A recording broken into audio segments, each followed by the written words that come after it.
Time now for Extra Points, where we grill sports director Frank Cusimano on the hot sport topics of the day. And let's talk about Joe Buck going into the Hall of Fame, joining his father with the Ford C. Frick Award. Yeah, and just for him to be called out in 1987, Stand Up Joe, and then, many years later, almost 3 decades later, he goes into the same Hall of Fame. It's just so unbelievable. And I just love how honest Joe was in talking about how he got in the booth. I got in there because my last name was Buck, and then we soon found out. Yeah, but he's got so much talent. Yeah. And, I'll tell you a quick story about Joe and what a nice guy he is. So in the 90s, I did some football games, NFL games for NBC, and I was very nervous. I was a bit of a wreck. Joe came to the station. I didn't call him, he came to the station with his boards to try to help me get a little bit more comfortable. And he just did it on his own. He's just such a nice guy. Yeah. Today, and so talented. And today, he, when he got the news, the first phone call he made was to his sister, Julie, who has Mrs. Buck staying at Julie's house.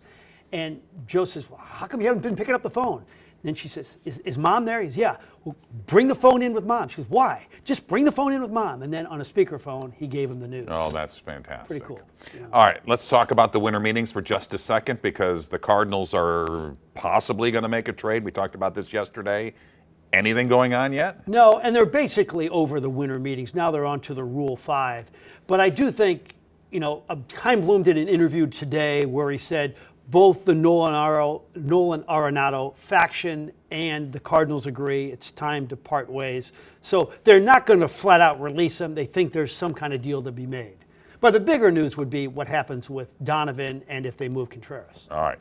Let's talk a little bit about this crazy story in Indianapolis where Daniel Jones goes down, their quarterback. They're still trying to make the playoffs, and they sign a grandfather in Philip Rivers. He hasn't played in 5 years.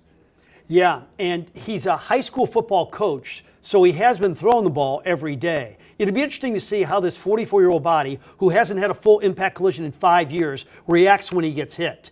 Jeff Saturday. Now they signed him to the practice squad. Do you expect him to actually play? Oh, yes. He's in sync with Shane Steichen. They've worked together in the past.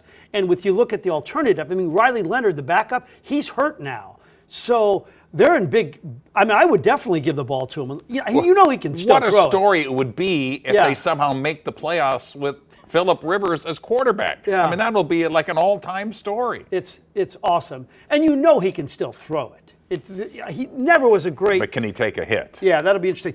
Real quickly is Jeff Satterfield told the story about when a quarterback came back late in his career, kind of similar, and he said he snapped the ball to him. He hadn't played in like 3 years, and he almost broke his hand. So there's all these little things. It's one thing to throw it, but it's all these other little things. All right. That's Frank Cusimano with Extra Points.